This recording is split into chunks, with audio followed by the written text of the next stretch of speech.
Hi, welcome to Unnecessary Roughness, Barstool's college football podcast, brought to you by the good people at High Noon Hard Seltzer, and Kayce Smith's about to tell you all about them. Well, Big Ev and I are going to talk about it because they've been coming out with a lot of new flavors, Ev. This is a new era of Unnecessary Roughness. We've got we've got Blutman, and we're going to celebrate with the Tequila Seltzer Fiesta Pack. Ooh. You know, it's getting hot out, finally. We love High Noon across the board, but they did just come out with the new tequila pack with two new flavors, blood orange and prickly pear, and then grapefruit and lime. I mean, that was my prickly dance, little prickly with the fingers. If you're watching it on YouTube, you saw the spirit prickly fingers. Yes, that little prickly. We love High Noon. They also did just do a fantastic announcement with Miss Peaches with the teas. I'm so excited across the board. Any time of year, we love High Noon. But going into the summer, the boats, the pools, the beaches, NBA playoffs. The Knicks are playing tonight. You're probably going to have some High Noon. Yeah, it's at least a couple High Noons. Couple cold ones, keep them in the fridge. He said sports, summer, tarps off, drinks on, in the cooler. I mean, no better way to take in college football, really just anything. Anything. With ice cold High Noon. Yeah, if you don't know where to find High Noon right now, I don't know where you're living. But if you don't, just in case, go to highnoonsunsips.com. Obviously, any liquor store, you'll be able to find it. The new Tequila Fiesta Pack is hot in the streets, as well as the famous Miss Peaches. Anytime she endorses something, you know it's good. We love High Noon. And Brandon, we love being back. We're so back, baby. We do. We have a lot to talk about. Tons. Off the top. We have a lot to talk about off the top. Now, football-wise, Liam has given us a great list of things. Of course, we're going to talk about Deion and Shedeur and the fracas they caused last week. We'll talk about the quarterback scene headed into 2024. We got all the transfer stuff, all that. Does college football have a star problem? That's a good question you've asked. And then you've got a 2-minute drill later in the show? I do. A what happened while we were gone 2-minute drill. Okay. So I guess it was, January or late January when Jack and Katie came to us and said, hey, we love doing the show, but Jack has a TikTok thing. Katie has some behind-the-scenes things they're just trying to focus on. So they said, hey, we're gonna exit right here.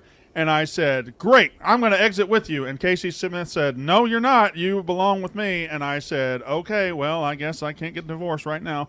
Anyway. That's just not what happened at all. Not even close. Anyway. Revisionist history over there. I believe that our boss was like, you're not going anywhere. Neither of you are, because there's money tied up in this podcast. So get your shit together. Yeah, there's money to be made, and we are going to make it. No, anyway, we wanted to continue doing it, and we decided, me and Kayce talked, we knew that we would continue, but we wanted a team around us. We didn't want just two of us, and one guy who has long since needed a platform like this to talk about his college football opinions. Agreed. Is Big Ev. And before I turn it over to Big Ev, I do say with regret, Big Ev, I hate that we're doing this. I hate that you're finally giving this opportunity on a year that Ohio State looks to have their best team in a while. I hate that, but I do love having you here. Why do you hate that? Listen, last year I had to fight the Michigan fight, and I did all that, and I did it alone on this show, and it would have been nice to have him then. But now I'm going to have to fight the Ohio State fight because he's going to be cocky all year because of how good they're going to be. Go ahead, Big Ev. Welcome to the show. Yes, welcome. Appreciate it. I mean, listen, now it's going to be, Brendan's going to be in this mental pretzel now where he's going to be fighting it over here. And then in our college football show, he's going to be battling it with Dave on the other side. He's going to just hate us both by the end. But this is the best part of this, though, is one, we're finally going to have a winning team on this podcast because I mean, Mississippi State and A&M were not winning. God bless us. God bless us all. God bless us. We have been big time losers for like the last 6 years of doing this. So we'll finally have somebody that can represent us in the playoffs. And also, Ev, I've told you this off camera as well. I'm excited for you to be on this show because as much as I love the college football show dynamic, it's been you and Dave for the last 3 years going at each other. It's Michigan, it's Ohio State, always. You know so much about the entirety of college football, and you don't get to share it on that show because that's not the dynamic Dave lets you have. You're going to have it on this show. I'm excited about that. I appreciate it. Thank you, and you're welcome for this show needed a winner. You need a winner. You have a winner now. He's here. And I will carry that flag, and I will win a championship this year. Maybe more. This is what we're focused on this year. We're going to win. Ohio State, but clip this. Ohio State is going to be your 2024 national champion. You're right, Brandon. I'm already sick of it. Here we fucking go. Here we fucking go. Brandon wrote the thing, have a smart clip that you can clip later on so he looks smart. No, clip that Big Ev said in, May 6th? Big Ev said Ohio State win the national title, and lip this when Will Howard and Ryan Day and Caleb Downs are hoisting the trophy at the end of the year. Yeah, Brandon's going to end up hating you. for sure. Big Ev can attest to this. I think he can validate what I'm about to say. But I've been trying to figure out a way to get him on this show for years. Big Ev, that's true. There's been discussions going back probably 2021. Yeah, and we finally were able to do it. And Kayce, you mentioned something about football knowledge there, and this is not. Listen, when I'm singing the praises of these two that we brought on, that is not to denigrate the two that left Absolutely. us. Like, they were excellent and great and perfect and wonderful. But now we were challenged to come up with a new crew, and I just told you why we had that one. Kayce, I know you probably haven't spent much time talking to this one to my left.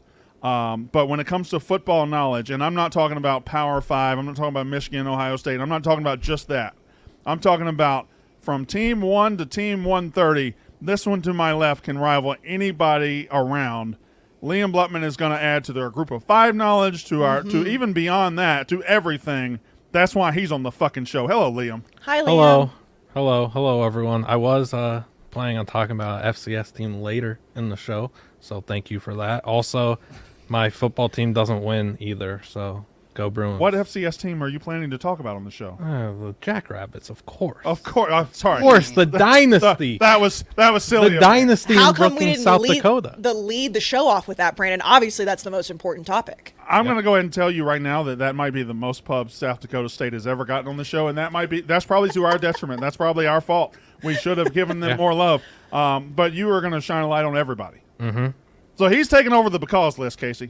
Remember how I used to do it? Because players that don't get the shine because they play at a smaller school, he's just going to just consider him the because list of the entire country. Well, and also, people don't, if you don't know this, I mean, I'm sure a lot of people do that consume Barstool, but I mean, Liam is the brains behind No Context College Football on Twitter, which is like one of the best Twitter follows. And when I actually met you in person and put that all together, first I wanted to know what kind of shampoo he used because he has phenomenal hair. And secondly, great hair. And then secondly, how in the world does somebody have that much creativity in a brain? Like that Twitter is incredible.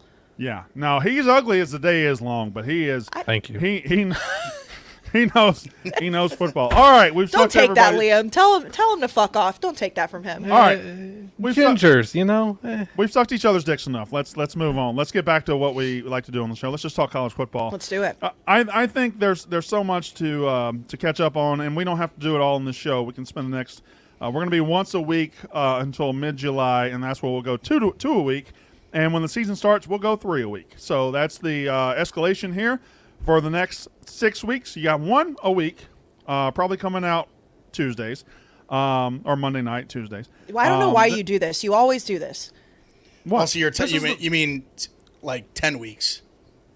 He always says days. days. This is May. This isn't June. It's May. I do mean 10 weeks. I do mean 10 weeks. Well, he says days that things are going to come out, and it always changes. Just learn your lesson. You know what, Kayce? Just leave me be, okay? Okay, I will. I just got mouse trapped, okay? My fingers I are told broken. you. Did I not tell you he would bring this up? I said as soon as I walked in, I was like, this man just stuck his finger in a mouse trap. We will hear about it within the first 20 minutes of this podcast. I'm surprised you didn't hear about it in the first 20 seconds.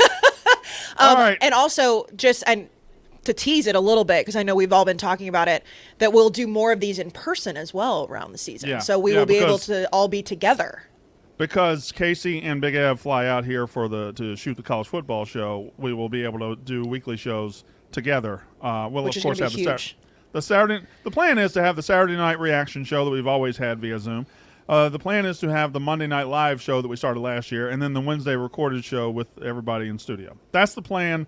We'll see if we can stick to it. Now, I think there's so many things we can dive into. We'll dive into the 2024 season in a minute, but last week, and I hate that we didn't come out last week, but we had already planned to do it this week, Deion Sanders and Shedeur Sanders were all up in the news for tweets, for comments, for everything. Of course, there was a player who later, and if you got his name off the top of your head, Liam. Xavier Smith, I believe. Thank you very much. Xavier Smith, who was started at Colorado, ended up transferring to Austin Peay, where I believe he was a freshman All-American. He just said simply, he was asked by a reporter, he said, hey man, what was it like Colorado? And he basically said, you know what, I wanted to stay, I was kind of forced out and everything, they didn't really get to know me, and that's when Shedeur Sanders took to Twitter. Shedeur Sanders, who is in the running by a lot of people's estimation to be the number 1 pick of the draft, is certainly one of the best quarterbacks coming back, said, I don't even know who this dude is, he's mid. then Deion would come back over the top and he would tweet something like, what's your son going to be? I know mine's going to be a top 5 pick, LOL, stuff like that. Last year, I sat back and watched this entire company do backflips and backflips and backflips to absolutely kiss Deion's ass for the entire season, and I hope it doesn't happen again. It is okay to criticize Deion Sanders. It is okay to point out the things he's done right at Colorado. They did win 4 games instead of 1 game last year. That was an improvement. However, having a guy who's going to be who could be in the mix to be the number 1 pick, showing a lack of in that moment leadership skills on Twitter to throw a teammate under the bus, an ex-teammate to shit on an ex-teammate. NFL teams just aren't going to like that. And I think for a coach and a player that went 4-8 last year, for somebody who walked in talking about the Louis luggage they're going to bring in, I think a year and a half into the Deion Sanders era at Colorado, we have a lot more questions than answers, and I hope this company reflects that a little bit more this year if, in fact, this continues. Kayce, I said my piece. You may now say your piece. Yeah, no, you and I talked about this last week because we were together when it was happening, and you told me, you're like, I know how you feel. I know what's going to happen. And I said, no, I have to be able to separate friendship, personal relationship from what I'm seeing happen. And the problem is if you go 4-8 and you have the season that they did, which was an improvement and the hype was there, but by no means should you be talking shit. And then in the offseason, you're going after other players. I don't care who you are. It's just a bad look. Like these are, and I understand with NIL and everything, it's not just, quote, student athletes and kids anymore. But in reality, these are kids. And Shedeur being able to do that, it's like he's living in a bubble that he's so protected that once he's outside of that bubble, he is going to get hit with real life shit. Like NFL teams are not going to like this. I don't know why Deion thinks it's a good idea. That doesn't surprise. Like Deion, the player, was cocky. Like as a coach, you do kind of have to separate that. The problem for me is the shine has obviously worn off. People are able to criticize him. If they go in and have another like mid-year, for lack of better terms, like he's in like the whole like shine won't even matter anymore, Ev. Like that's the thing, is like all of it was so cool, and don't get me wrong, I root for him. I hope they do well. I like Deion a lot, but you can't be talking shit like that and be so public about it, and there's no leadership, and then have another year like you did. Well, Deion follows me on Twitter, so I'm just going to keep kissing his ass. No, I'm just kidding. I'm kidding. Like, listen, I love Deion. We know that. I have to separate those two things because it's like, what am I going to sit up here and say? Like, yeah, you should be able to go after teenagers that didn't work out in your program. Like, that would be a crazy thing to say. He, for a while, I think has been walking a tightrope on this. And I think now he's belly flopped off of it. He's jumped on the other side. I don't know if he's just basically just losing control of his emotion and just saying, like, fuck these guys, or if this is some sort of like almost a weird twisted tactic to almost like scare people away from leaving. Like, I don't know what he's trying to accomplish by doing this publicly, by trashing these guys, because I feel like some of them haven't even made like that crazy of comments towards him. Like, it's just been it's such a weird like overreaction, and I feel like such an easy situation to take the high road and just say nothing. Like, it's so easy to just not address it. I don't understand why they're so emotional about it. It feels like to me the backlash is now bringing them to this breaking point where they feel like their backs are against the wall and they have to defend themselves because, like Brandon said at the beginning, they were feeling themselves so much 3 weeks in the last season. Then they just fell off a cliff. They lost some games they shouldn't have lost. They even were lucky to win some of the games they won. Like, it took basically a miracle for them to beat Colorado State. So, yeah. I mean, I don't know what's like causing all this other than it just seems to me like they're kind of just breaking and they're feeling the pressure of they're having all these recruits leave. There's so much turnover. Obviously, there's a ton of turnover now in college football, but they are even an outlier amongst that. There's just so much turnover. I don't know what they're trying to accomplish by it, but I think it's a mistake. I don't know how you could really portray it in like a good light. Yeah, and listen, they have Shedeur Sanders back, and he has a very talented quarterback. But we all know the problem last year with Colorado wasn't the quarterback. The problem was the talent everywhere else, particularly on the trenches. They needed big bodies. They needed offensive linemen. They needed defensive linemen. I just don't know if I'm a transfer. And listen, they're not having really any problems getting transfers. None. Let's be honest. I mean, and they're bulking up in the trenches too. Yeah. Guys are signing up to go out there, but there are some troubling signs. Like there are reports that Deion won't go on in-home visits with high school recruits, and he won't put in the work on that. Whether how true that is or not, the fact that it's out there, there's got to be a kernel of some truth. Those are troubling signs for down the road. And if any coach that walks into a situation with one win and improves to 4. I don't think there's a big problem there. That shows a step forward. However, any coach that talks about their Louis luggage and runs everybody from the previous regime out and says, if somebody asks, hey, who's the best coach in the country, and he says, bring me a mirror so I can look at him, that guy is inviting all the criticism, and that criticism is coming back. And building a program in the face of that's got to be difficult. And you know, we live in unprecedented times. You can build a program in different ways. But last year at Northwestern, we saw a 1-win team become a 7-win team, a 6-win team? They made a bowl, right? And they did that with far less exposure than Colorado. So I think if you go into Colorado and you win 8 games your first year, that allows you to talk however you want to talk. But they're still talking like that with the 4-8 resume. And we'll see what happens this year. This is a gigantic year for them. And I guess one of the points is whether they go 4-8 or 8-4, they're going to be one of the most watched games of the week anyway. So, and the hype will always be there. And I mean, I know that people are expecting me to be like, everything they do is fine. I do think that what they did last year and all the hype was completely fair. Obviously, every single week it was like, what's Colorado doing, even when they were losing? The issue that I have with this is these are just unnecessary things. Like if you go out there and you say, hey, we're going to be really fucking good in the fall and have that type of ego, that's one thing. You're going after like random parents on Twitter. It's like, where's your son going to go? It's like, I mean, listen, I don't know what it feels like to coach my son. I'm assuming that you do have an extra element of protection. There's just no need to do it. But then I step back, like, Deion is Deion. He's always been this way. He's always been outspoken. The problem is if you then go follow it up with another subpar season, everything that you did build positive goes away to me. Like, no one's going to be talking about, like, hey, remember when they beat TCU the first game ever? If you have another shit year after you've made yourself look like this on social media. But as we know, Deion doesn't care. And, like, more credit to him. He can do whatever he wants. Shador can do whatever he wants.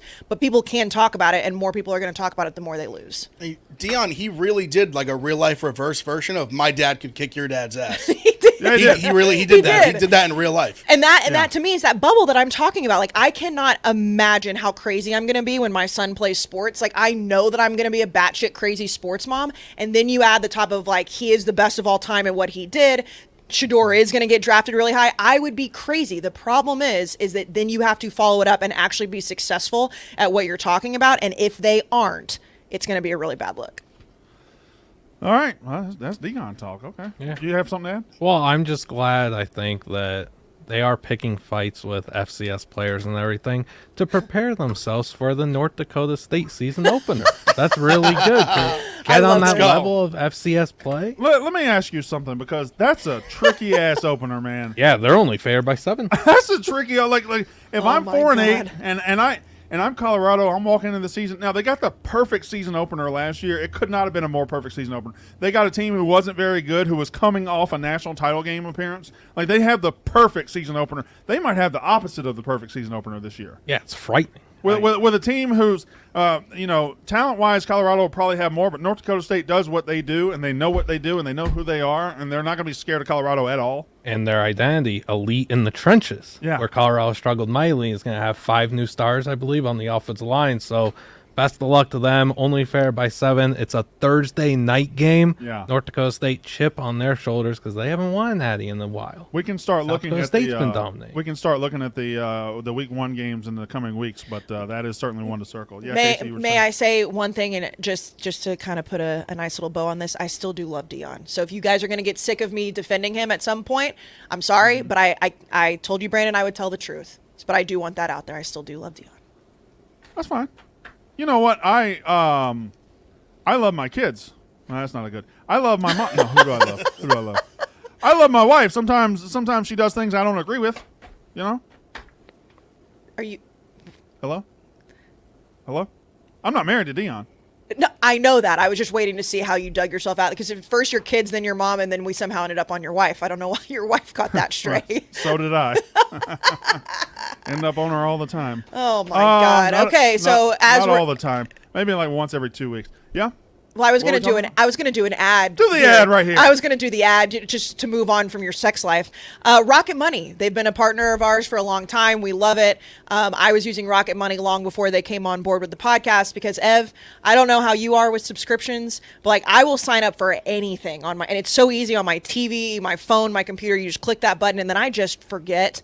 Rocket Money tells you every single month exactly what you have, and so sometimes I'm like, no, I do want to keep using that. Sometimes I forget that I signed up for something years ago and I'm still paying for it. So Rocket Money got rid of that for me now because I am up on it all the time. It also helps me budget. It tells me exactly what I'm spending. It's a free app. So if you go to rocketmoney.com/rough, it can just help you with all the things you're probably not paying attention to without having to log in your credit cards and your bank account and this and this and that. It's all in one place. And who doesn't want to save money? Who?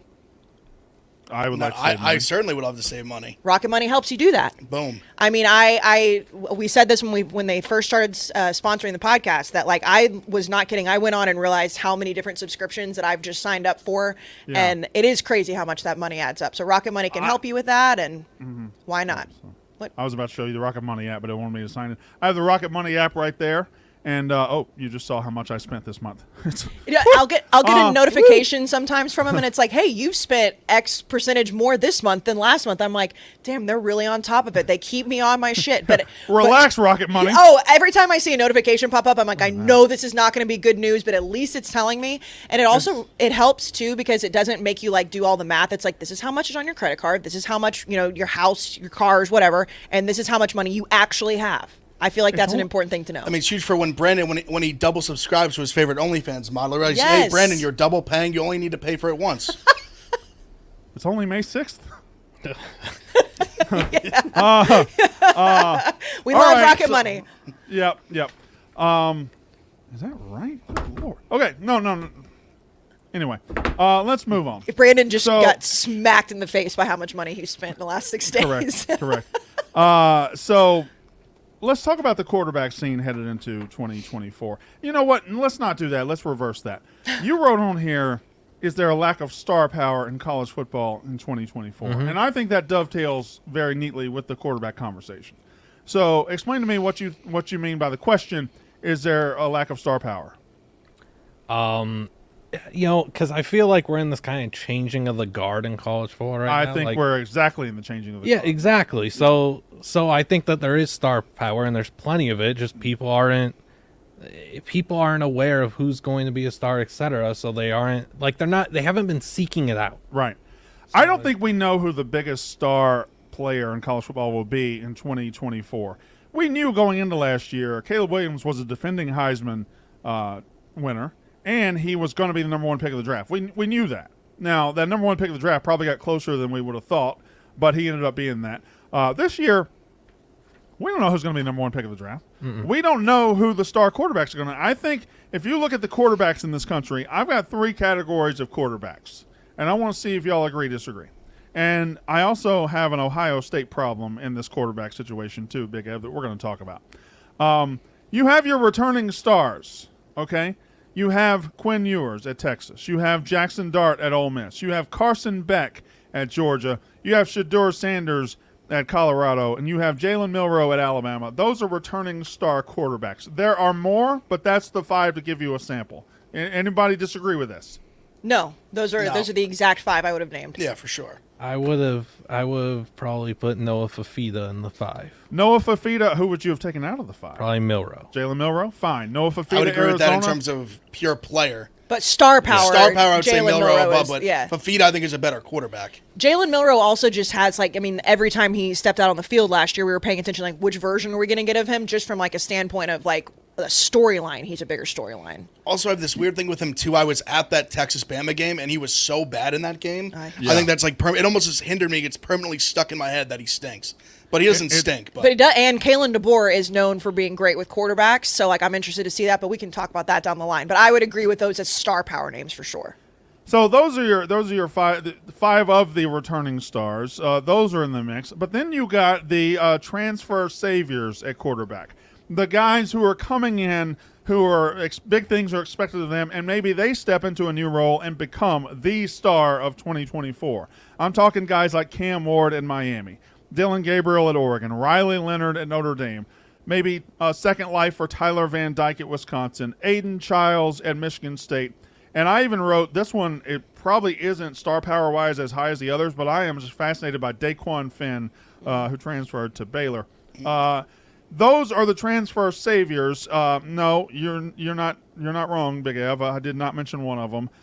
Who did I miss? Well, I mean, I wouldn't have put him in the savior. I wouldn't put Will Howard in like the savior category. Yeah. I think those guys are going to have much bigger roles in winning than Will Howard probably will on our team. But that the way this year's Ohio State roster is structured. But he is definitely like he's like is on that like same level because it's like he is transferring into a new situation. Like, what's he going to look like? Brandon, I have to just ask you. I know we've done this year after year after year. Are we back on Tyler Van Dyke? I don't know if I can do it another year. I don't think I've ever left him. I think I'm just Brandon, we've done this. Like, this is now I think the third season in a row. Do you think I'm going to be sitting there holding? You think I'm going to sell my stock and watch Tyler Van Dyke become something? No, I'm going to hold that bag until that bag just breaks open and the trash falls out. The problem is the trash is falling out. We sat in the old radio room. The trash fell out of summers ago. my. We sat there 2 summers ago and we were like, he is like the number one most anticipated player, and that man stunk that year. The trash fell out at Miami. He's in a new dump now. He's in a different dump. He's got even less weapons than he did before. This is the thing. I can't quit him. You know how long it took me to quit Spencer Rattler? I don't know if I ever fully did. I feel like Tyler Van Dyke is going to be the same story again, and you and I are going to hold hands and jump off the cliff together. But if we're doing it, we're doing it because we've done it every single offseason. All I did was put him on the list of transfer quarterbacks. Who am I missing? What? DJ. DJ, no, I don't know about savior, but I refuse. Dante Moore, but he's gonna sit. He's gonna sit exactly. Yeah, DJ Uiagalelei. I think this is fascinating. You had a Florida State team that possibly could have won the national title. I think if Jordan Travis stays healthy, they probably play Michigan for the national title, and defense to defense, they could have beaten them. I don't know. That's all. But anyway, now that Jordan Travis is gone, they want to keep that going with a guy who loses his job at Clemson and then was simply okay at Oregon State. How is he the guy that got that job? I don't understand that. I don't understand it. However, it might be a little bit of revisionist history because when we look back at, he wasn't obviously perfect at Clemson. He should have probably lost his job, but Clemson fans ran him out real fast, and they did not. It wasn't like he was the only problem. Clemson had a fine year, but they acted like he was the only reason that they weren't winning when he was starting. They couldn't get him out fast enough. That clearly wasn't the only problem. No, it wasn't. They've just fallen on average times over there at Clemson. So it's not DJ's fault. So maybe. Yeah, but it's not. Maybe.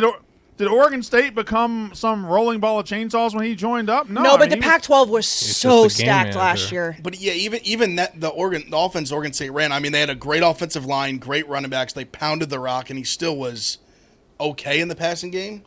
Yeah, he's just an okay game manager. And Aiden Childs' talent was large enough that they had to start implementing him into a third drive every single game.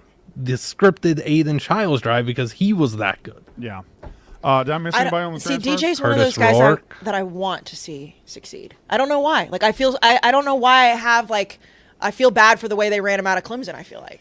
He got I do want him ran to be out, really good as well. Okay, but he's had a lot of opportunities, guys. So has Tyler Van Dyke. Well, I just wrote it. All I did was write him on the list of transfer quarterbacks. That's all I did. You're acting like I said that he's going to win the Heisman. All I did was write him on the. It struck a nerve. Struck a nerve. McCord, you could say. Van Dyke He's got weapons. This time last year, Van Dyke was in first round mock drafts. And the season before, in the off season before, I swear to God. But it's one of those things that it just struck a nerve, and I apologize. Anyway, so I had the returning stars, I had the transfer saviors, and then I had the next ups. And the next ups, obviously, you've got Arch Manning at Texas, who we probably won't see this year, or if we do see him, something's gone wrong. It's Avery Johnson, right? Avery Johnson at Kansas State is next up. That's what made Will Howard expendable. You got Dylan Raiola, who, let's be honest, if somebody else takes snaps this year for Nebraska, they're only holding the job warm for him for a little bit.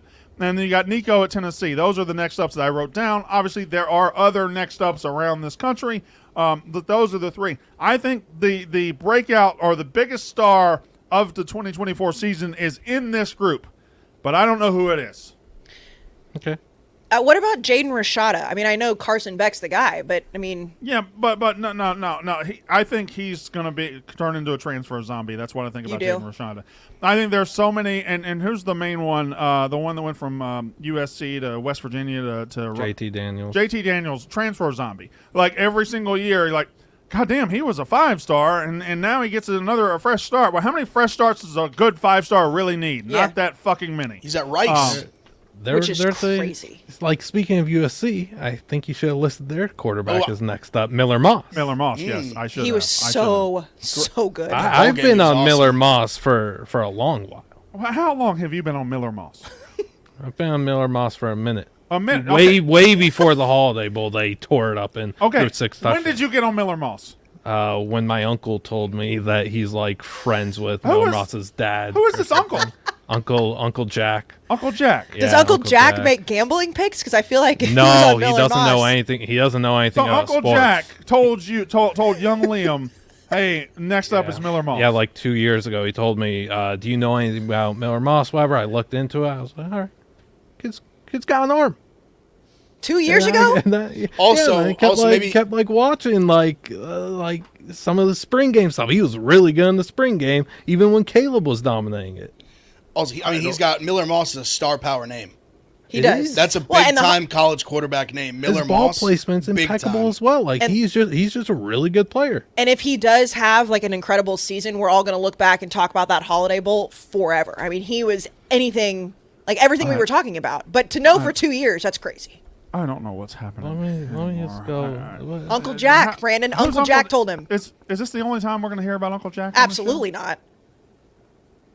Yeah, probably. He's not a sports guy. I'm going to guess Uncle Jack doesn't exist. Wait, so Uncle Jack is not a sports guy, but he told you about Miller Moss 2 years ago? Yeah, That should 'cause tell you he's just- everything. That's true. Yeah. That was like that was his Roman Empire. Miller And Moss. Jackson Arnold, you could put him on there maybe. Maybe. Yeah, you could. Yeah, you certainly could. I was just giving some examples. Byron man. Brown, Preston Liam, Stone. I was just giving examples, man. I was just giving some. Malachi Nelson. Yeah, Boise State, fun I'll- offense. I'll- Malachi Nelson, the Prince Strawn. Watch out. I will hit you in the face. What? For talking about Prince Strawn? Who's Prince Strawn? The brother of Mike, Duh. who went to Charleston College, was Get your drafted by the shit Colts. together. They're from the Bahamas. The fuck are you Prince talking about? Strawn's like a 6'5" receiver. He was a green shirt. What is that? We don't have time for this. Prince Strawn's going to be a good player, though. I'm sorry. I've been around college football for 40 years. Green shirt? Hey, they make things up. It seems like nowadays. I forget. I Remember when forget what it is. Honestly, It used to be red shirt. yeah. And then somebody said, "No, you're going to be a blue shirt." And then, "No, you're going to There's be a a gray shirt." shirt. Yeah. Now we got blue shirts? No, Green. what? Pink Green shirt? shirts. Green shirt. Green shirts. I thought green shirt was just you can't hit the quarterback in practice. I mean, yeah. But green means go. That doesn't make sense. green shirt. No, but- Athlete enrolls in school a semester early. That's it. Okay, that was all. You think that was worth stopping the show for? Oh, you stopped it because you heard green shirt. I'd never heard it before. Now we have. All right, when we talk about quarterbacks, I guess I just opened that wide open. Who do y'all think, who would you put your money on right now to step up and claim, like Joe Burrow claimed 2019 as his season. Last year, Jaden Daniels came out of nowhere and claimed that as his season for the Heisman anyway. We've had quarterbacks come out and grab and be the star. Who would y'all say would be – because I think everybody's on equal footing here as far as returning stars. I don't think Quinn Ewers is ahead of Jalen Milroe. I don't think either of them is ahead of Jackson Dart. I think they're all kind of even. What do you guys think? I think that when you look at what the potential Quinn Ewers has to do, I think his ceiling is probably that. I mean, Carson Beck would be a great answer because Georgia is absolutely going to be stacked and they could win another national title. But Quinn Ewers going into the SEC, Texas is loaded, and you have Arch Manning behind him too. So all year, I mean, people are talking about Arch Manning potentially like beating him out because of the way he played in the spring game already. Like, that is crazy to talk about. It's Quinn Ewers' job. But if he even remotely has a bad game, you're going to, oh, we've got Arch sitting behind him. That's why I think Quinn has the opportunity to be a megastar this year, because they go into the SEC. We know how hard the conference is, and Texas is that talented. It's not just like they're just like the little old Texas coming into the big bad SEC. Like, they're up there with the most talented rosters in the conference already. So if I was going to put my money on who I think could be the biggest star, it would definitely be Quinn Ewers. I don't know. What about you, Big Al? I would go. I would say I was thinking Quinn Ewers. Like I would say I like Isaiah Bond. Like with that offense, they're going to be explosive. Yeah. I would say either a Jackson Dart, just because the way Lane Kiffin runs his offense, or a little off the beaten path going with the younger guy. I like Nico a lot. I think Nico is big time star potential. I was seeing some garbage time in the bowl game. He looked awesome. So I'm gonna invest a little stock in Nico. Can I tell you something about me? Oh, boy. I'll tell you something about Brandon Walker. And Sure.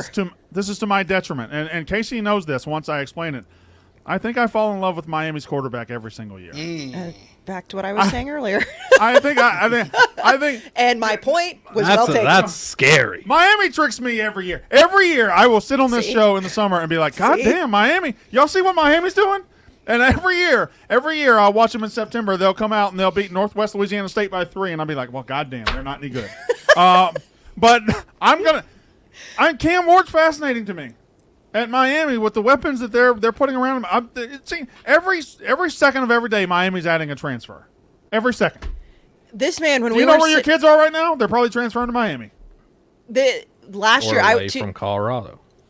To attest to what Brandon is saying, it is true. We were in the Tuscaloosa airport last year because everybody else was at the game for Alabama, Texas. He and I were at the airport watching A&M Miami, and I was just furious because A&M was losing. And he told me over and over, Miami's that good though, Kayce. They're that good. You're not losing to a really bad team. You're losing to a fucking great team. Like, he was hyping me up. Obviously, he was wrong, but he does love Miami. Like, that's just a character flaw. Why do you fall for that trap all the time? Why are you hollering at me? It's the nostalgia. I'm not hollering. I'm just honestly Do you not asking. ever fall for traps? Not the Miami one. He's I'm looking so at the far visor. off the Miami. I'm going to tell you why. It's I'll this tell you right why. here. He's looking at the early 2000s visors. Look me in the eye, okay? I grew up in the 80s. Miami. Yeah. I was in college in the early 2000s. Miami.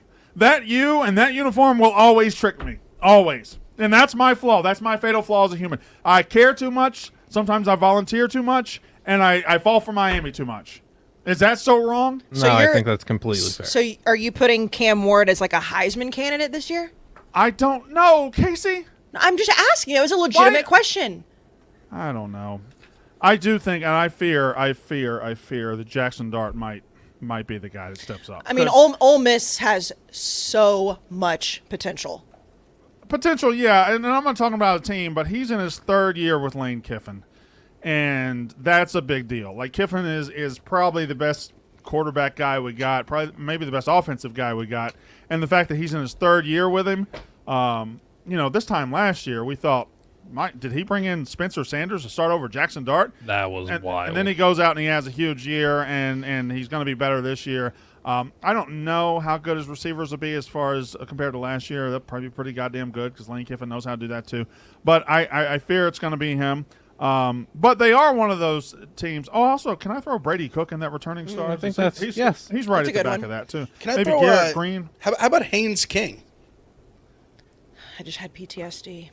Don't. You got to be careful, Big Ev. You can't be saying Haynes. King. I feel like there was was good a at big Georgia Tech drop-off last year. after that, from Brady Cook to Garrett Green and Haynes King. Garrett Green's numbers are surprising.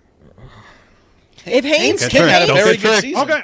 I'm going to get tricked by everybody. You want to talk about depression? If Haynes King is one of those guys after the fact that he was in my uniform at one point, I will be so sad.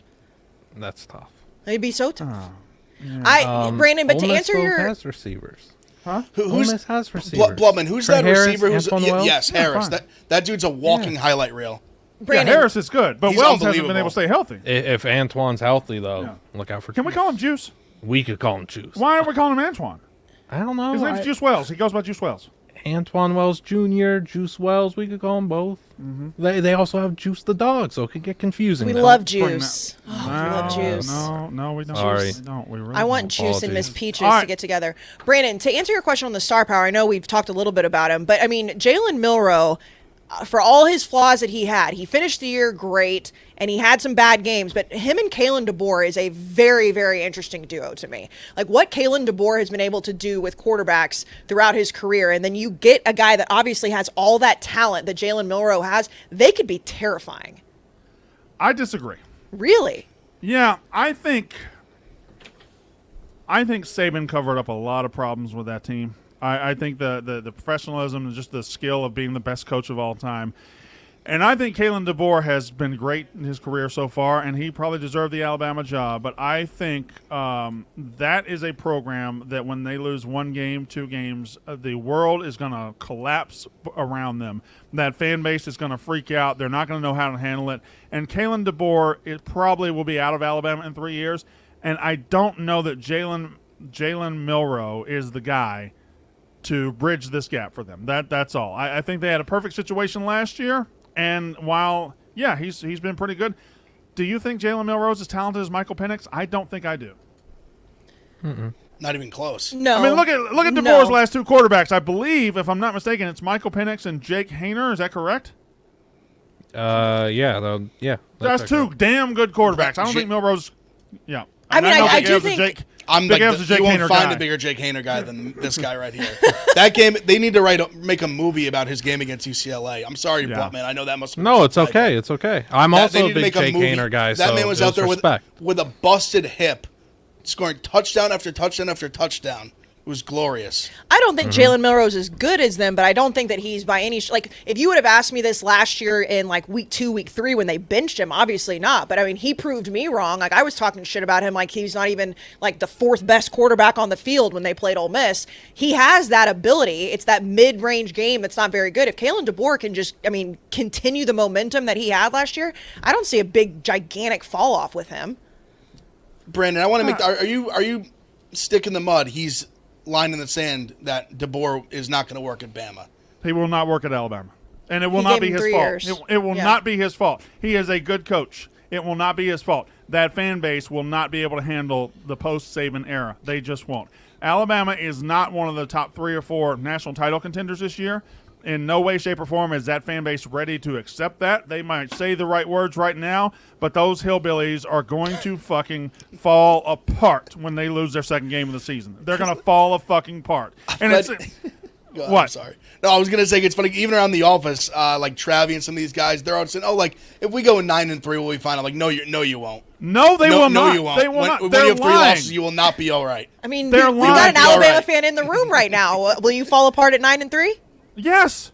He He said no. What He he said said. no, that they will. He said no. I don't care what he says. They're not built for this. They are not going to be able to handle this. They haven't lost 3 regular season games since 2007. Okay, it's here's 2024. There's kids in high school that haven't seen Alabama lose 3 games in a row. The only or 3 thing, games in a season. The only thing that we have anything like that's a remotely close comparison is obviously like the Patriots dynasty, right? And like we have seen Patriots fans fall off the earth a little bit because of the way that it was post Tom and then post Bill. We'll see how it is without Bill Belichick this year. However, you would have to think that no matter who Alabama gets, the fans, even the crazy ones, are going to have to step back and be like, we just lost the greatest coach of all time. There's no way we're just going to bounce right back into being the national title contenders because that's just a fact. There's literally not one person on the planet that you could go get that would be able to continue the success Nick Saban is. So why not give the man a little bit of time? Who's going to – you talking to a rational human being in me? Alabama fans are not rational. They're not going to give him time. They're not. They can say all the things in the world right now. They can say whatever they want. The second they lose their second game, it's over. They're Okay, going so to here's my question for you then. Do they go out and get Lane in 3 years?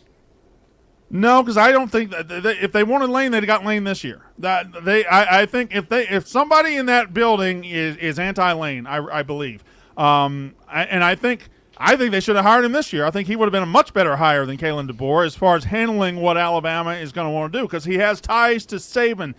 You see, if you've got ties to Saban, they're going to forgive a little bit. Well, this is Saban's guy, so let's just trust him. DeBoer's coming from the West Coast. Did you see what happened to the last West Coast coach that came to the state of Alabama and had the audacity to lose a few games?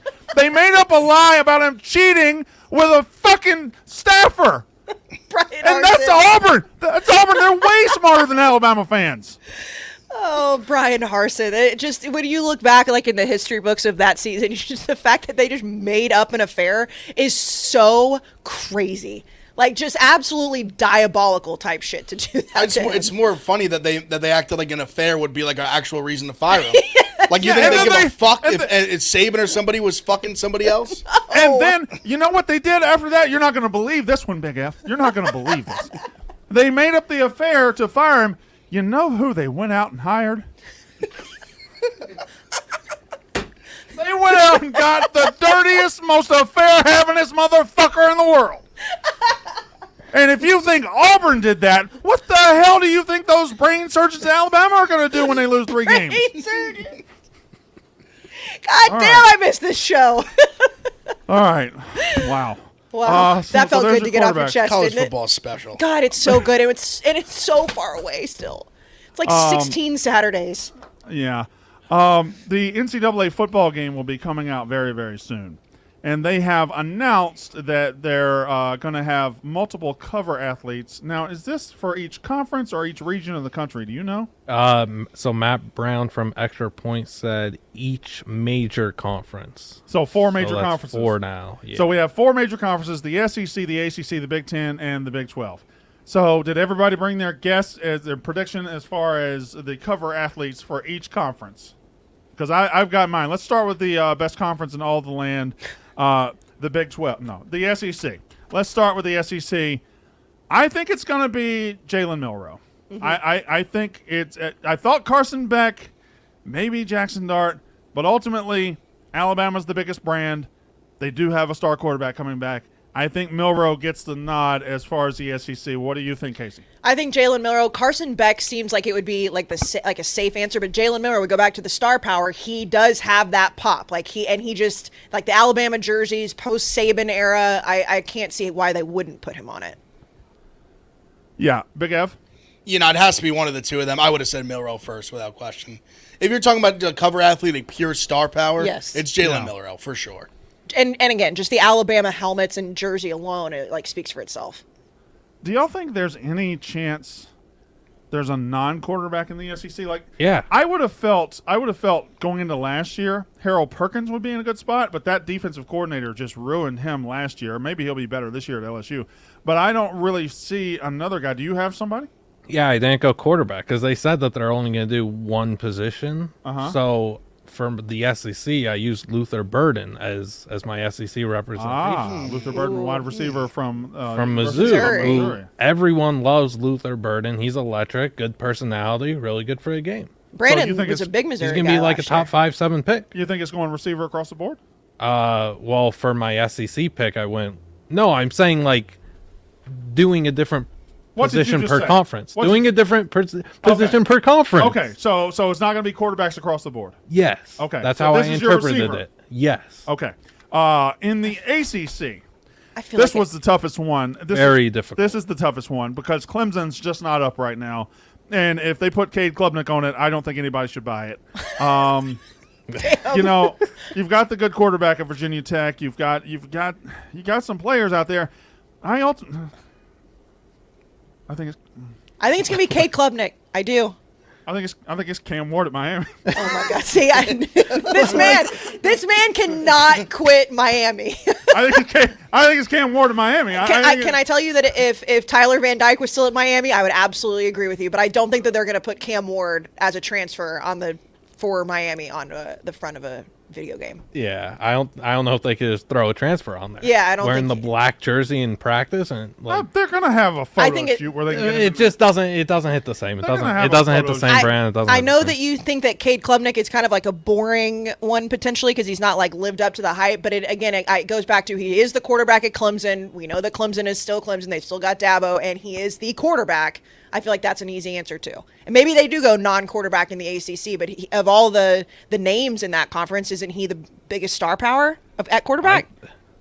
I mean, this Klubnik? is. I mean, DJU could be. I don't know. I was trying to talk myself into DJ. I was trying to. They're all like even like.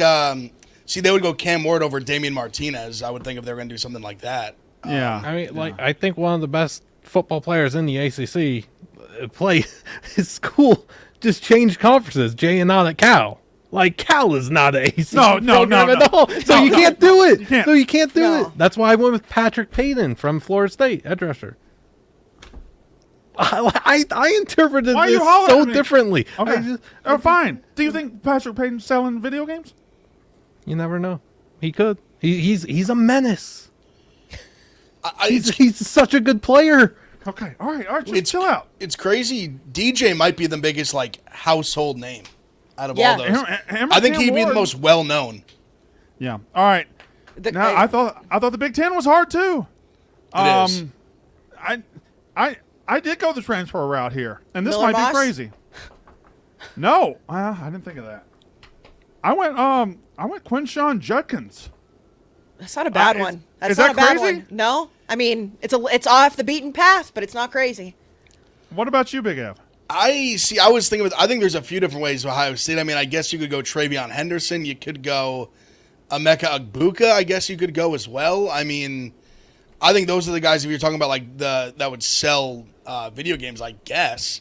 Yeah. I mean, we're just in this weird spot. We don't have the star quarterback. I mean, is like JT in the mix? I mean, I don't really know who else. I mean, you're not going to put like a Drew Aller or something like that. I don't see. I was about to say that. I think that you might. I think that they might. Maybe? I think that they might put Drew Aller on there. He had so much hype last year. Now he did not live up to it. But Penn State, like, I mean, it's every year. Is James Franklin going to do it? I mean, we've got complete turnover at Michigan right now with Sharon Moore. I was going to say, what are you going to put like Mason Graham on there? I feel like Drew Aller. I wrote down Will Johnson. Yeah. You just picked the highest draft picks. No, I picked like really all three guys. players. You picked just top 10, like that's future what top you're 10 doing. draft picks. We're not doing the mock draft. I interpreted this a lot differently. Do you know what the video game is? Yes. Why are you Luther Burden would sell video games. Why are you saying that? What's your I don't know. I'm a bit flustered right now, Brandon. Okay. I failed Brand- at this assignment. No, you didn't fail. You didn't fail, Liam. I like the way you're thinking. Brandon, don't you think that Drew Aller would be a pretty, like, I mean, again. Listen, woman. Uh-oh. I already bought back into the Miami hype. I'll be goddamned if our first episode back, I'm buying back into the Penn State Drew Aller hype. I can't do that. Yeah, I'm not doing that again. I can't do that. I'm proud of you. I'm proud of you. I'm not. Today is day one of my journey. But I'm not saying buy into the Penn State hype. I'm not asking you to do that. As far as selling video games, and when you look at who they have in the Big Ten, and I do think it's going to be quarterbacks across the board, because if they're trying to sell a video game to the masses, people aren't like Liam. They don't have like these magnificent brains where they're going to know everybody. They know the quarterbacks. Drew Aller is a known quarterback in that conference. Well, let's be honest about what we're talking about here, because we're talking about putting on a guy that sells video games. They could put a trash bag filled up with lobster meat, and it's going to sell. It's going to sell the video game this year, because we haven't had the goddamn thing in 11 years. It doesn't really matter who they put on there; they're going to sell the shit out of them. I mean, we all know who's the Big 12. We all know who's the number one person they're going to put on. I don't think. I think it's one of two guys. I Shedeur. think it's Shedeur, or I mean, throwing Quinn Ewers on there wouldn't be a bad idea either. He's in the SEC now. What's Big Av doing? He's doing the Oh, Shedeur. he sure is. God damn. I knew it was going to happen. Wait. I'm redoing the SEC. Quinn Ewers. No, they won't put Texas on the cover over Alabama. Well, they might. They might. I thought about that, but I was could. like, if they're going to do the SEC, I feel like it's safer to go like the Alabama Georgia route, because it is like the old school SEC. No. Let's do it like this. SEC is going to do a Texas guy. The Big Ten's going to do USC guy. ACC is going to do a Cal guy. And the Big 12 is going to do Colorado guy. Perfect. I mean, I feel like if you know how like when they put out the magazines and they've got all the regional ones, but then they have like the main one. If we're talking about main video game, who's going to sell? It's absolutely Shedeur Sanders. Like that to me is the easiest answer of who's going to sell video games next year. I won't even really hear an argument for anyone else in the conference. It's Shedeur Sanders on the cover. You wouldn't hear an argument for Travis Hunter? No, not over Shedeur Sanders. Okay. Respectfully, no, I love Travis Hunter. And if this were only one cover and it was a nationwide one cover, I would guess it would be Shedeur Sanders. So that's probably the easiest. Also, SEC, if you really want to sell, you put Arch Manning on that bitch. Let's call it what it is. If you want to sell, Yeah, I mean, like you just that's put who you put Manning, on it. right. He shouldn't be on it, but if you want to sell, that's who you put on Arch Manning. For everything that we said at the top of the show about like what's going on with Colorado, and I still stand by the fact that two things can be true. One, the what happened last week was a bad look, and two, like Shedeur is by far the most recognizable player in college football. Deion is by far the most recognizable coach, especially now that Saban is gone. Like that has that pop, love him or hate him. Nobody is apathetic to it. You absolutely put Shedeur on everything while he's still playing college football. Without question, if there, like Brandon said, if there was a universal cover, it'd be Shedeur Sanders Easily. Yeah, it would be. All right, let's move on to well, what else we got? Why don't you read an ad while you think about that? Wait. Yeah, I sure am. And Blutman sent it to me, and I'm going to tell you guys about this incredible company, my friends at here we go. We're going to talk about data or data. What do you say? Data. That's why I say. I say What do you data. say, Big Ev? Data or data? Data. Data. What do you say? Data. Data brokers collect your personal information and profit off it at the expense of your privacy.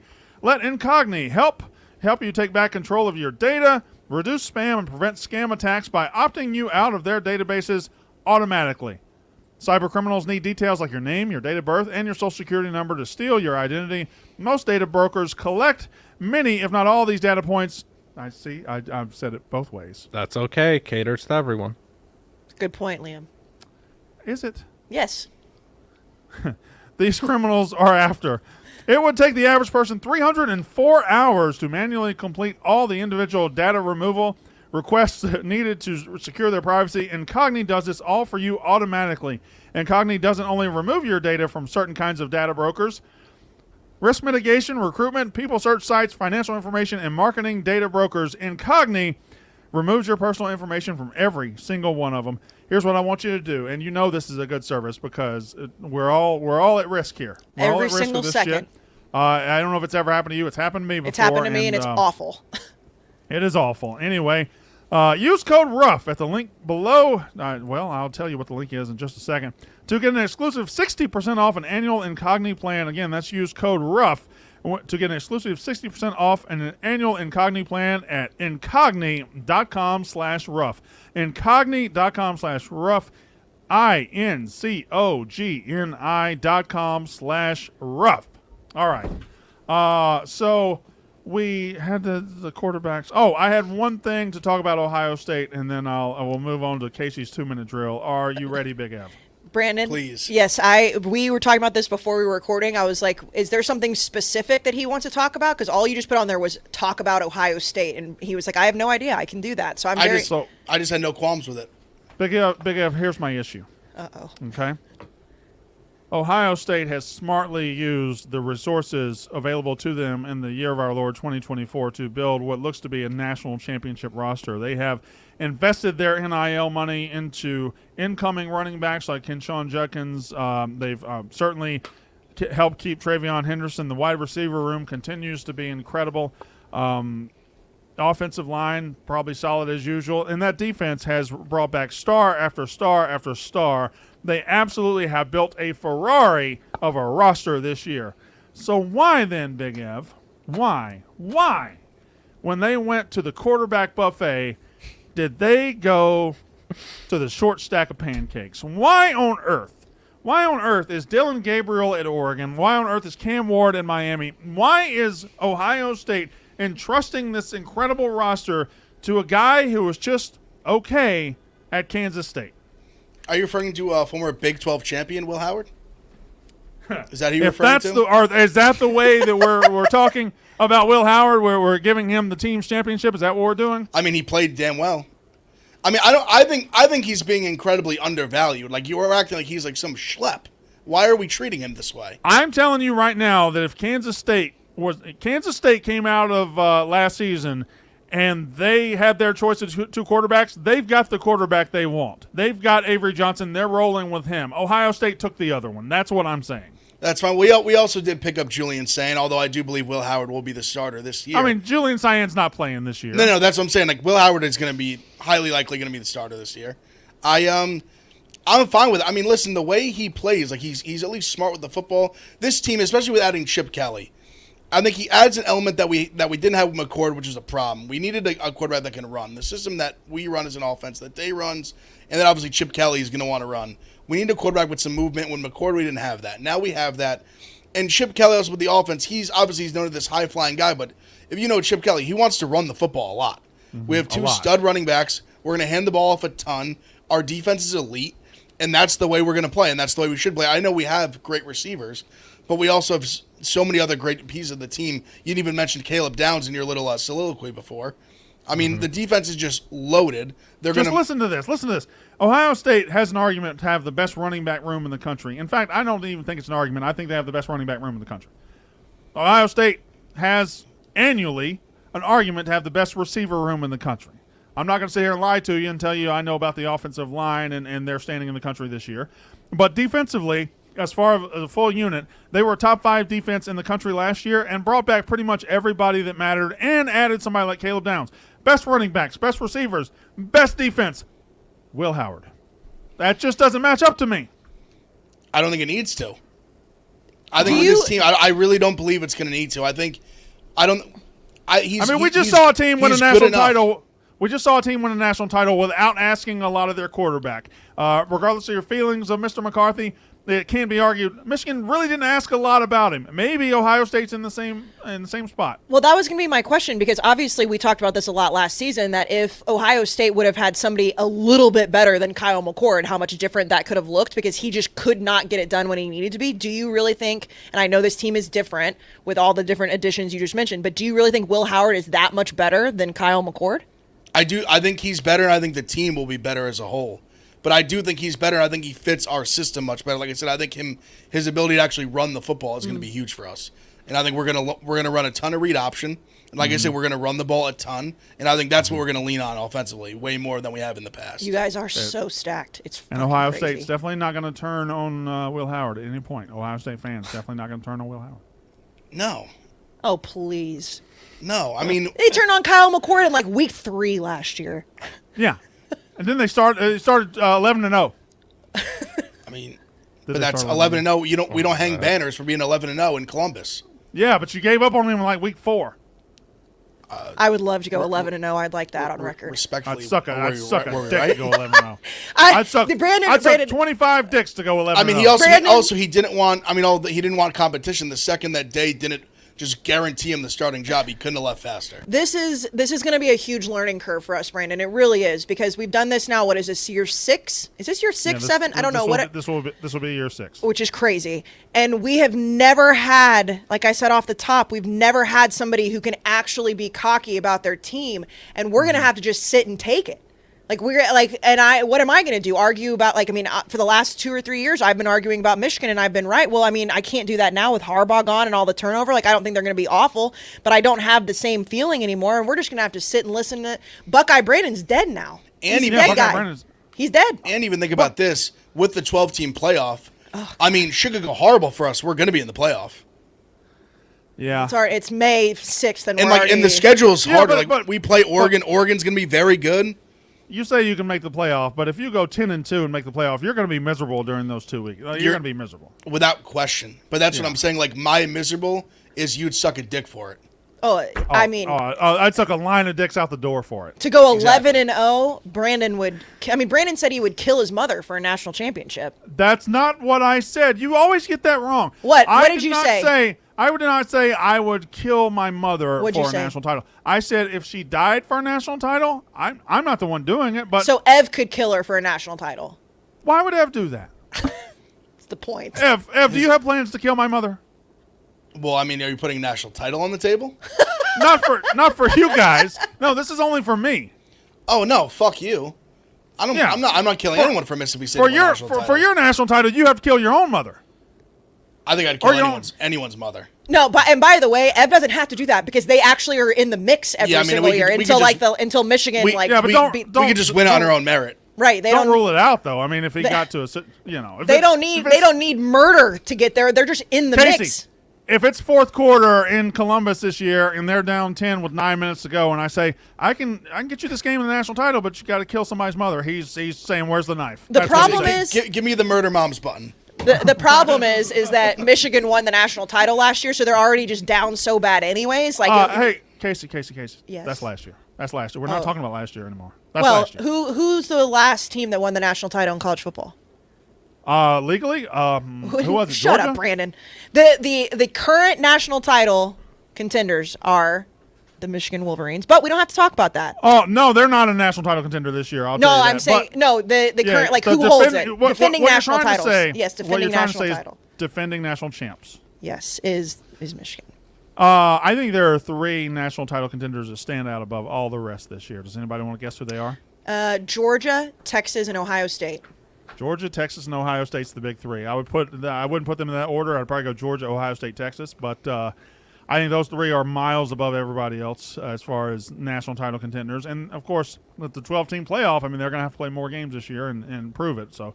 Anyway, Kayce, you said you have a 2-minute drill for us. Yes, a 2-minute of, like, it's just little like while we were gone, kind of catch up on some things college football wise. So first and foremost, and Brandon, I know you are on Mostly Sports every day, so you've talked about this ad nauseum, but for our listeners, and I'm not going to make you like run back through the coals of this, as a whole, when we look at the NFL draft, what was the most surprising pick? And I'm not just going after you for JJ McCarthy, just in general, when that night happened, what was the most surprising thing that happened to you? Well, I mean, it's obvious. Everybody's been over it, and he was a great college quarterback.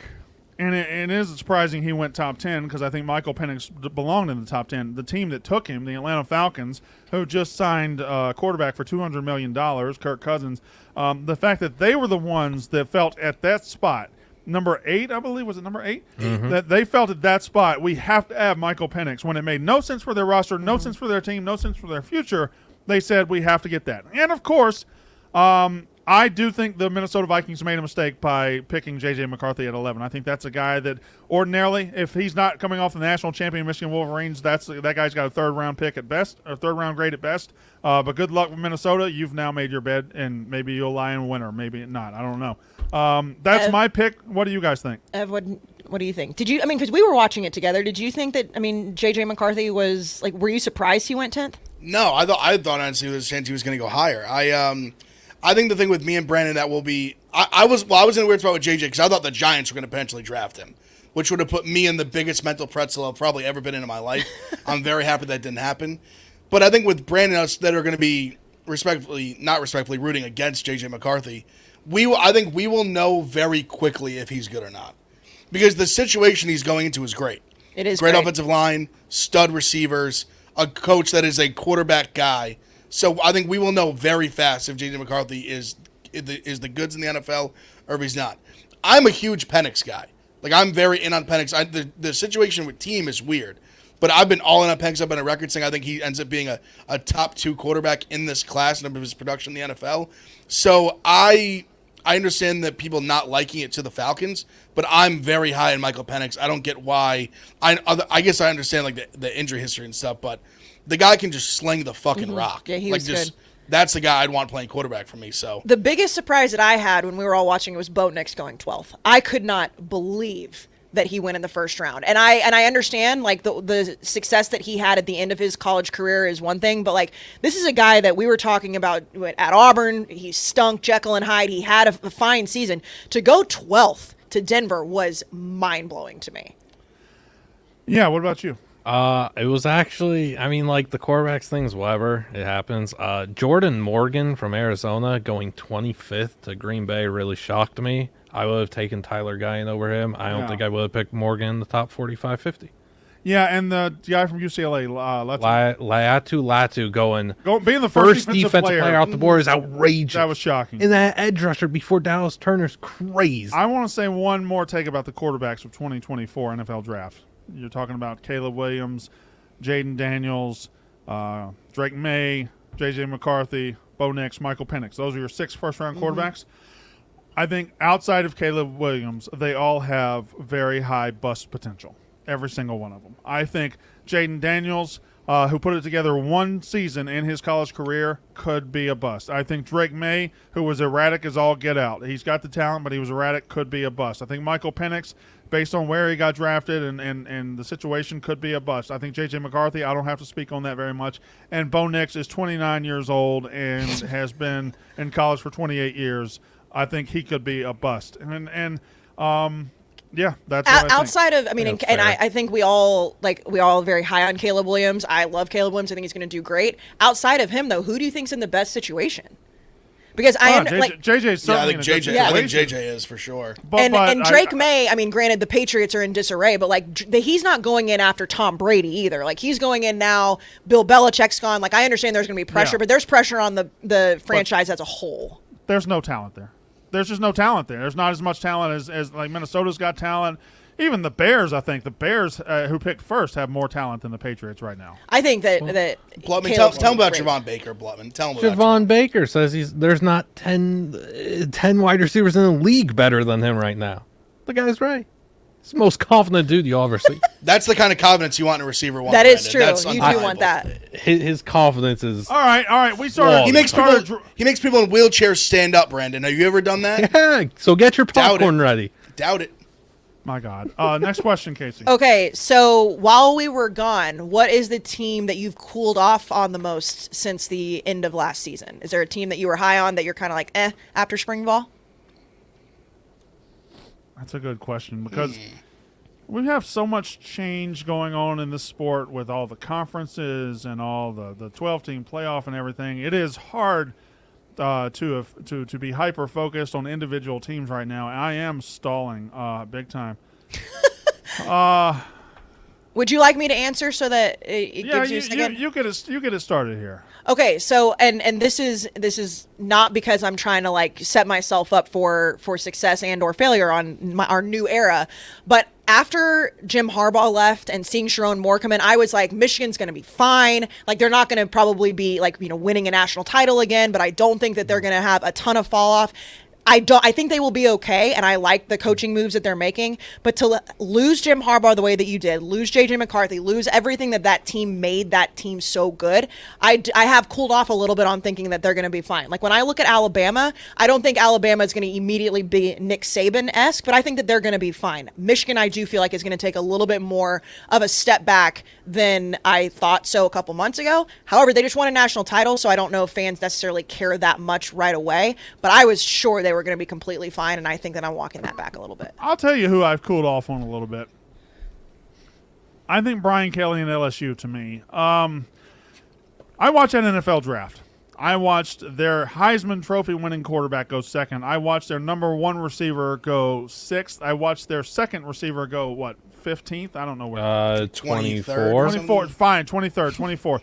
So I watched their quarterback, their Heisman winning quarterback, and two receivers go in the first round.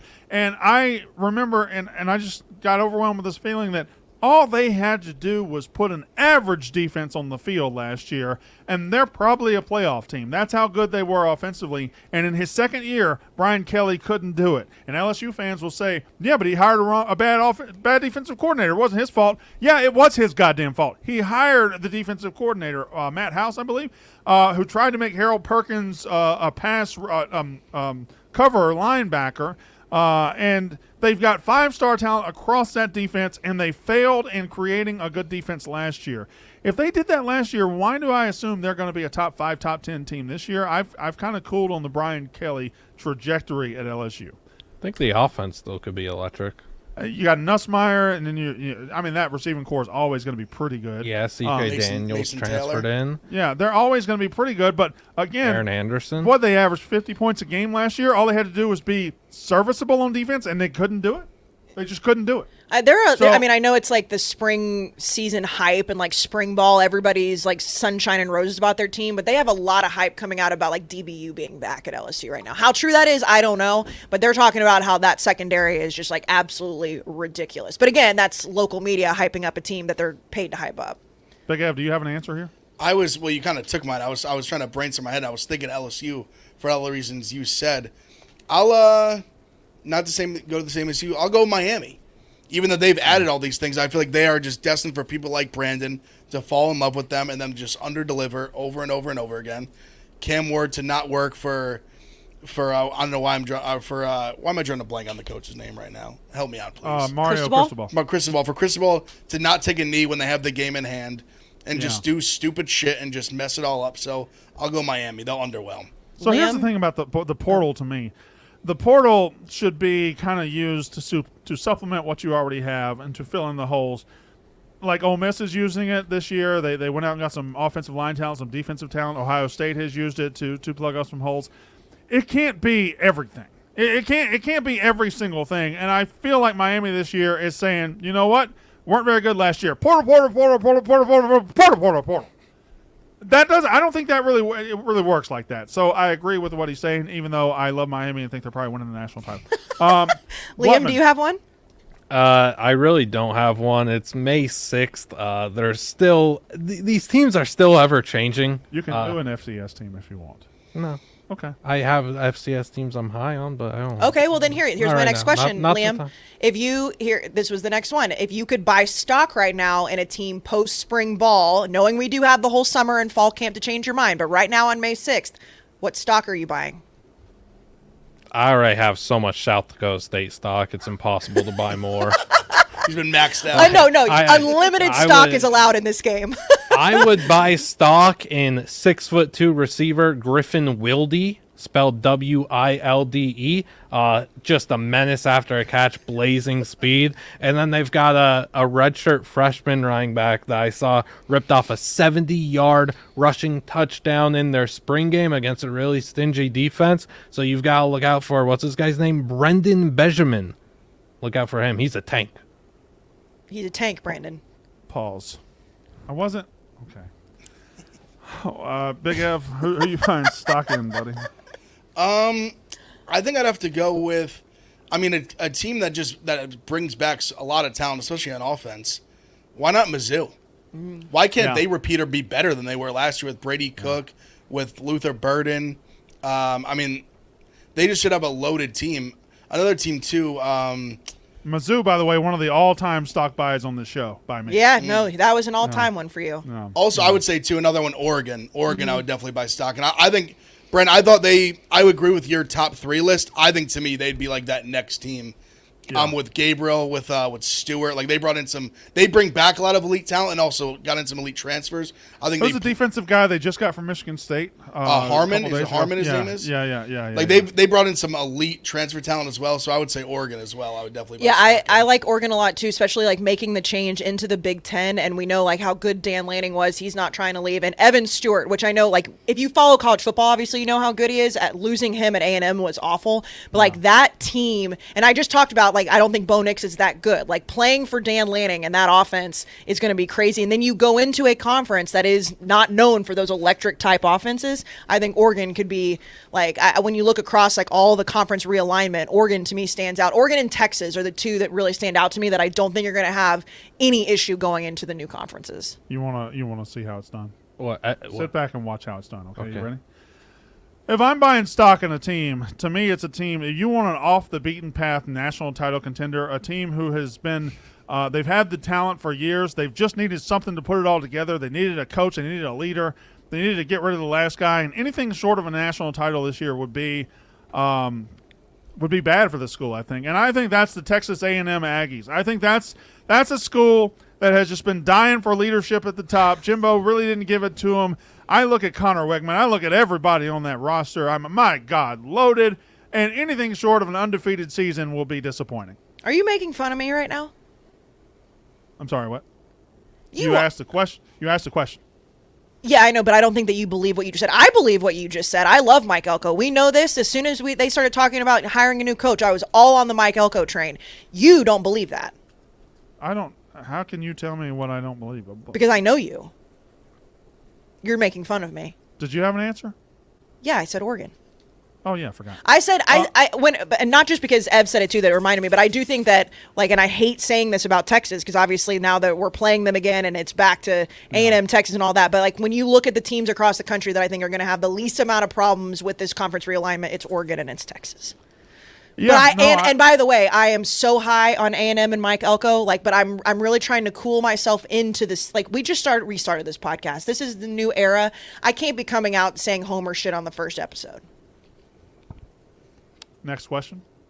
The next question would be, like talking about conference realignment, of all the new coaches at their new spots, who do you think is the most equipped to make a national title run?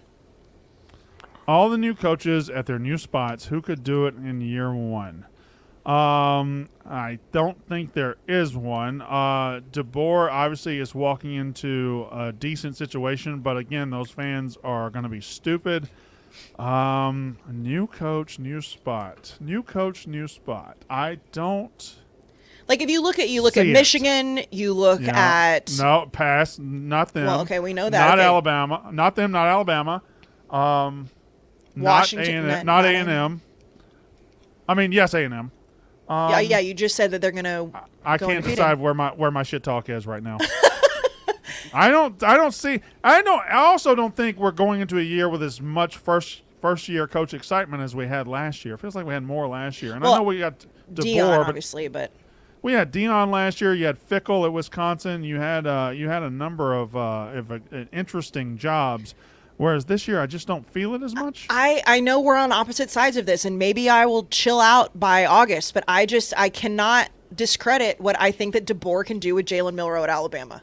And I know that that's a massive undertaking when Nick Saban is gone, and I'm not saying they're going to win the national title right now, but I just think that we're giving him way too little credit of what he can do with quarterbacks. I'm looking. I just want to look at that schedule because we have talked about Alabama a lot. We don't have to talk about him anymore. That's my No, answer to it's that. just. I just remember thinking this is just not an easy schedule. Like Western Kentucky, USF, whatever.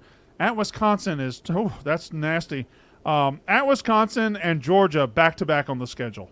That's tough. They've got at Tennessee, at LSU, at Oklahoma. Like, this is a tough schedule for anybody to deal with. Anyway, that's neither here nor there. I don't think there is a first-year coach that can win a national title, I guess. Or I don't think there is a first-year coach that can do big things. Do you have one? No, and I think the only one that kind of could surprise and do it, but there's no way. Like, Arizona could win the Big 12 essentially and make the playoff, and it could be Brent Brennan, but there's no way. Yeah. There's just no way. Yeah. We've just had for the last few seasons, like we had Sonny Dykes at TCU that obviously made a run early. It's like it feels like that's just kind of the new way of doing things. Well, So DeBoer did it in his second year, right? Yeah, and I'd be cool saying Jed Fish at Washington, but Will Rogers is at quarterback. Yeah, so I no, thank you. The pass. No comment on that. How's Mississippi State going to be? I think we're going to be exciting. I think we got that offensive coordinator from Oklahoma, Jeff Lebby.